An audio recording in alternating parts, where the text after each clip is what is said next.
I tore up 3 years of our photos for our anniversary. My boyfriend responded by taking every light bulb in our house and disappearing. It was dark.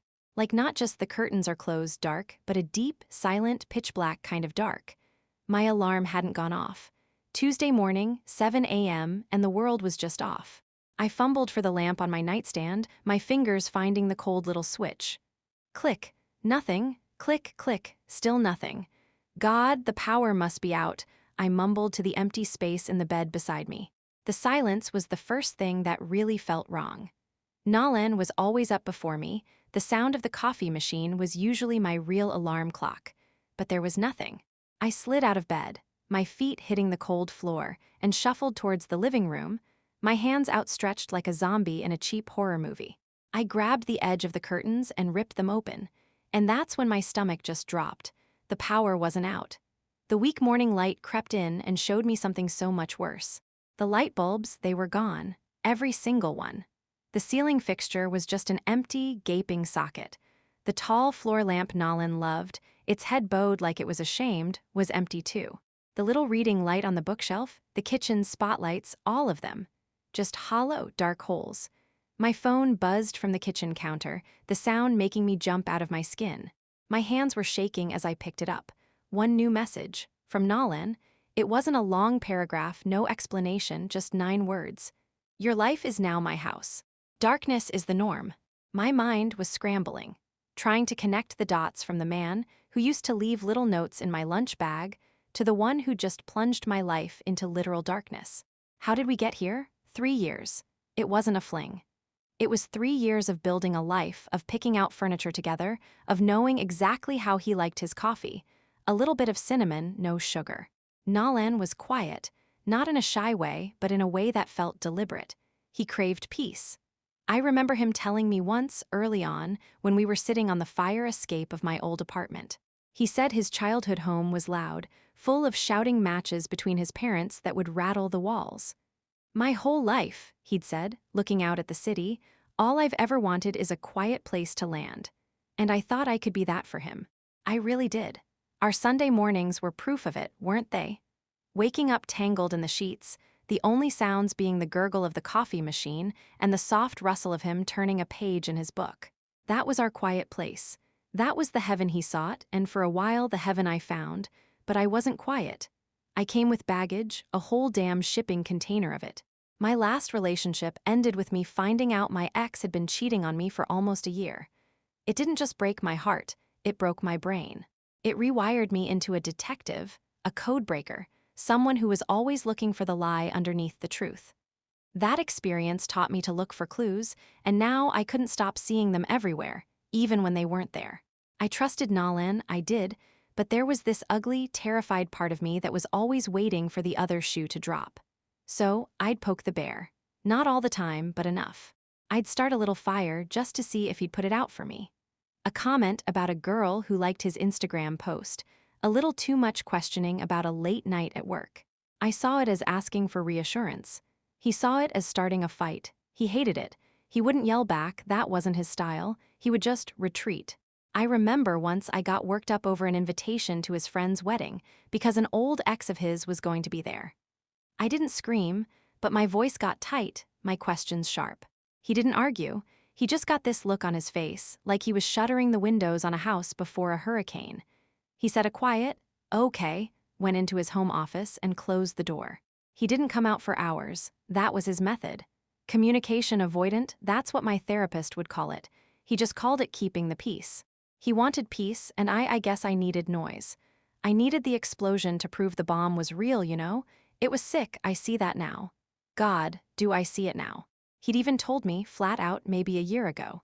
He held my hands, looked me dead in the eye and said, "Greer, I love you, but I can't live in a soap opera.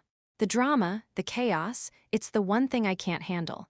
It's the one thing that will make me walk away." And our 3-year anniversary, last night, was supposed to be the milestone, the proof that we'd made it, that his calm had finally started to soothe my storm. It was supposed to be a celebration of our quiet place. Instead, I brought the hurricane right into the middle of the goddamn living room. The restaurant was his choice. One of those places with low lighting and candles on the tables that make everyone look a little softer, a little more romantic. It was perfect. We'd ordered a bottle of wine we couldn't really afford, and the first glass went down smooth, chasing away the tension of the week. He reached across the table and took my hand. "To 3 years, Greer," he said, his thumb stroking my knuckles. "To us." "To us," I smiled, and for that moment everything was perfect.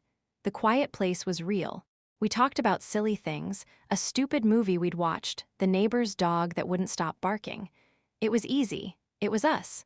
And then, somehow, we got onto the topic of work. He was venting about a deadline, the pressure from his boss. I was listening, nodding along, and then he said it. The sentence that broke everything. "It's been a nightmare, honestly. The only good thing is that the new hire, Freya, is a total rock star.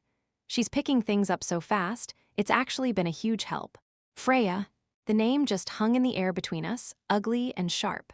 My smile didn't drop, not on the outside, but I felt it freeze on my face. The warmth from the wine evaporated. A cold knot formed in my stomach. "Oh," I said, my voice a little too bright. "A new hire? I don't think you've mentioned her before." "Yeah, she just started a few weeks ago," he said, completely oblivious, taking a bite of his steak. "Super smart, honestly a lifesaver." The questions started then, and I couldn't stop them. They felt like they were bubbling up from that dark, broken place inside me. "Freya. Is that a common name? What's she like?" I don't know," he said, starting to look a little confused. "She's nice, quiet." "Quiet, huh? And what does she look like?" My fork was still in my hand, but I wasn't eating. I was just holding it, a tiny, useless weapon. Nolan put his own fork down. He recognized the tone. The hurricane warning sirens were going off in his head. "Greer, what are you doing?" "I'm just asking a question," I said, the defensiveness creeping in. "You're just so impressed with her. I'm curious." "I'm impressed with her work ethic," he said, his voice becoming flat. The shutters were starting to come down. "It has nothing to do with anything else. She's a colleague." "Right, a colleague you work closely with. Do you guys stay late together to finish these big projects?" And there it was. The look. His eyes lost their focus on me, shifting to a point somewhere over my shoulder. His jaw tightened. He picked up his wine glass and just stared into it. He didn't answer. His silence was all the confirmation my broken brain needed. It wasn't a man avoiding a fight he knew he couldn't win. To me, it was a man hiding a secret. The rest of the dinner was a joke. We sat in a thick, suffocating silence, the candlelight flickering on two strangers. He pushed his food around his plate. I stared at him, my heart hammering against my ribs, a toxic mix of rage and terror churning inside me. He paid the bill without a word. The car ride home was even worse. The silence in that small space wasn't peaceful. It was a vacuum. And I knew, with a terrifying, exhilarating certainty, exactly how I was going to fill it. I was going to make a noise so loud he'd never be able to ignore me again. As soon as we got home, he went straight to the guest room. He didn't even look at me, just a quiet, "I'm going to sleep in here tonight." The door clicked shut, and the sound echoed in the apartment like a gunshot. It was the final rejection.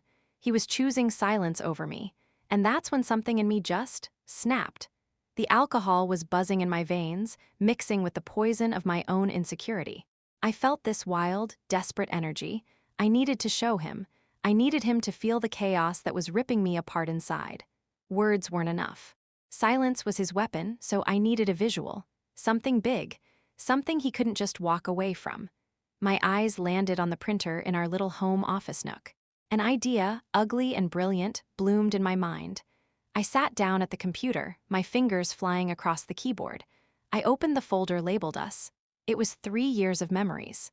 Our first picture together, goofy and awkward at a street fair. A selfie from the top of a mountain we'd hiked, our faces red and sweaty and deliriously happy. A photo of him asleep on my shoulder on a train in Italy. Each one was a perfect, tiny monument to our quiet place, and I started printing them, all of them. The printer whirred and spat out page after page of our life. The pile of glossy photo paper grew on the floor next to me. It took almost an hour. When it was done, I slid down to the floor, surrounded by our smiling faces. For a second, a wave of sadness washed over me. Look at them. Look at how happy they were. But the rage came back, hotter than before. It was a lie. It was all a lie. I picked up the first photo, the one from the street fair. I looked at his smiling face, and with a vicious satisfaction, I tore it in half. Then again and again. The sound of the ripping paper was the only thing in the apartment. It was a violent, satisfying sound. I was destroying him. I was destroying us. I worked like a machine, a woman possessed, tearing through our history until my hands were raw and my floor was covered in a confetti of broken memories. Then came the final act. I found the big, clear glass vase we used for flowers, and handful by handful, I stuffed the colorful scraps of our life inside. It looked like a jar of potpourri from hell, a grotesque trophy of my own making. My hands were shaking as I picked up my phone.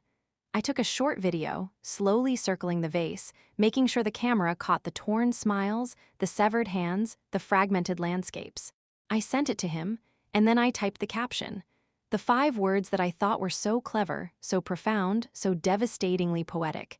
This is my heart. I hit send, and in that moment, lying on a floor of shredded happiness, I felt a sick sense of victory. I had finally made a sound he couldn't ignore. I had won.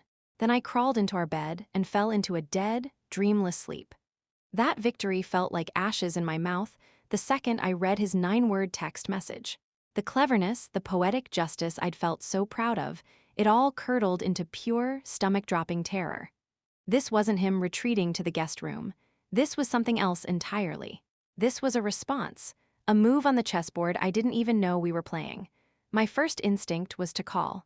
I stabbed his name on my contact list, my thumb clumsy and shaking. The phone didn't even ring. It went straight to a cold, robotic voice telling me the user was unavailable. Blocked, my breath hitched. Okay, don't panic. I switched to WhatsApp. I typed out a frantic, misspelled, Nolan, we need to talk, please call me. I hit send. One gray tick. It hadn't delivered. Blocked. Panic started to claw its way up my throat, hot and sharp. I scrambled through my apps, a digital scavenger hunting for a way in. Instagram. His profile, usually the first one in my story feed, was gone. A blank page that said user not found. Facebook. The same. He hadn't just blocked me. He had systematically, methodically erased every single digital pathway between us. It was a scorched earth campaign. I threw the phone on the couch and grabbed my keys. His office. I had to go to his office. I didn't even bother to change out of my pajamas. I just threw a coat on over them and ran out of the apartment, leaving the door unlocked behind me. I drove like a maniac, my mind racing. What was I even going to do? Make a scene, beg him in front of his colleagues, in front of Freya? The thought made me want to throw up. But the alternative, sitting alone in that dark, silent apartment, was so much worse. I got to his office building and parked across the street, my car angled so I could see the main entrance. I sat there for 3 hours. I watched people in suits come and go, grabbing coffees, heading to lunch. I saw his friend, David, from accounting. I saw the woman from HR he always complained about, but I didn't see him. The terror was slowly being replaced by a desperate, gnawing emptiness. The world I had woken up in was not the same one I had fallen asleep in. My reality, the one that had Nalan at its center, had been unplugged. The city felt alien. My car felt like a cage. My own skin felt like it didn't fit right. He wasn't just avoiding a fight. He was gone. He had ghosted me from our own life. And as I sat there, staring at the empty entrance to his building, the full weight of what I had done, of the message he had sent back with his silent, calculated cruelty, finally crashed down on me. He hadn't just taken the light bulbs. He had taken the light. I finally gave up and drove home, the afternoon light already starting to fade. The thought of walking back into that dark apartment made my skin crawl. I sat in my car in our designated parking spot for 20 minutes, just staring at the front door, before I got up the nerve to go inside. The darkness felt heavier this time, more permanent. I stumbled through the living room, my phone's flashlight cutting a pathetic little beam through the gloom. My eyes fell on the vase, still sitting on the coffee table, a monument to my insanity. I felt a surge of rage and went to throw it against the wall, but my hand stopped. I couldn't. It was the last thing I had of us, even if it was broken. I collapsed onto the couch, the phone feeling heavy in my hand. I needed to hear a friendly voice. I needed someone to tell me I was overreacting, that he'd cool down and be back by tomorrow. I scrolled through my contacts, and my finger hovered over Jessica's name. Our Jessica.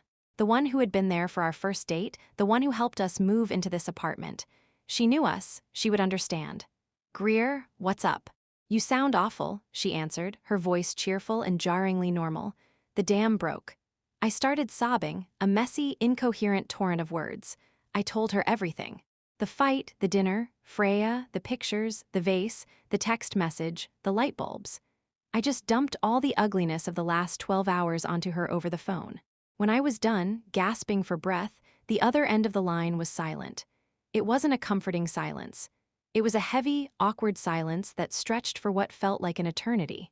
Jess, I finally whispered, are you there? Yeah, she said, and her voice had lost all its earlier warmth. It was flat, distant. I'm here. Another pause. Greer, she said, and she sounded tired, so incredibly tired. Honestly, that's too much. Tearing up the photos, putting them in a jar, that's movie villain stuff. You know how he is. You know the one thing he can't handle is chaos. And you didn't just bring chaos. You gift-wrapped it and put a goddamn bow on it. Her words hit me harder than Nolan's silence. I was expecting her to say, he's overreacting. I was expecting, give him time. But instead, she was just agreeing with him. I felt a flush of shame so hot it was like a fever. I know, I stammered. But he. There's no but, Greer, she cut me off, and there was an edge to her voice now, a finality. I love you, you know I do. But I can't get in the middle of this one. I have to go. She hung up before I could even reply. I sat there in the dark, the silence of the apartment now filled with the echo of her judgment. I was alone, completely and utterly alone in the mess I had made. Later that night, as I was blindly searching for a bottle of water in the kitchen, my foot hit something under the sofa. A small, hard box. I knelt down, my phone light shaking, and pulled it out. It was a little jewelry box wrapped in silver paper. My heart stopped. His anniversary gift. I had been so consumed by my own drama, I'd completely forgotten. With trembling fingers, I tore off the paper and opened the box. Inside, nestled on a bed of black velvet, was a small, silver keychain. On it hung a single, perfect, intricately detailed charm. A light bulb. I picked it up. It was heavy, solid. I turned it over in my hand, and on the flat back, a tiny inscription caught the light from my phone. You are my light, a week has passed, or maybe it's a week and a day. The time blurs when you live in perpetual twilight. I never bought new light bulbs. It felt wrong, like painting over a crime scene. So I live like a mole, navigating my apartment by the dim, gray light that filters through the windows during the day, and by the cold, blue glow of my phone screen at night. I order food in, because the thought of facing the cheerful, brightly lit grocery store feels like a physical assault. The silver keychain is always with me.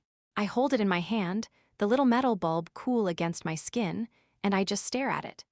Sometimes I read the inscription over and over, my thumb tracing the tiny letters until the words lose all meaning. You are my light. Was I? Or was I just the darkness he was constantly trying to keep at bay? My phone has become a torture device of my own design. The conversation with Nolan is still open, his last message sitting there like a tombstone. The red exclamation mark next to my unsent please is a constant reminder of the wall he's built. But I still talk to him, or at him, at the void where he used to be. My thumbs will start moving, a frantic, desperate dance across the screen. I'm so sorry. I was an idiot. Please, Nolan, please just talk to me. I'll do anything. Delete, delete, delete. Then the anger surges, hot and familiar. You know what? Fine. Run away. That's what you always do. You can't handle one real emotion, one fight. Go find your perfect, quiet little Freya. Delete, delete, delete. And then, the most pathetic of all, the begging. Was she pretty? Is that what this was all about? Just tell me. I just need to know. My finger hovers over the send button, knowing it won't go through, knowing it's just screaming into the void. The screen's light illuminates my face in the dark, and I imagine I look like a ghost, haunting the ruins of a life I burned down myself. I'm trapped here, in this dark house, in this endless, looping conversation with a man who can't hear me, torn between the woman who destroyed everything and the woman who would do anything to get it back.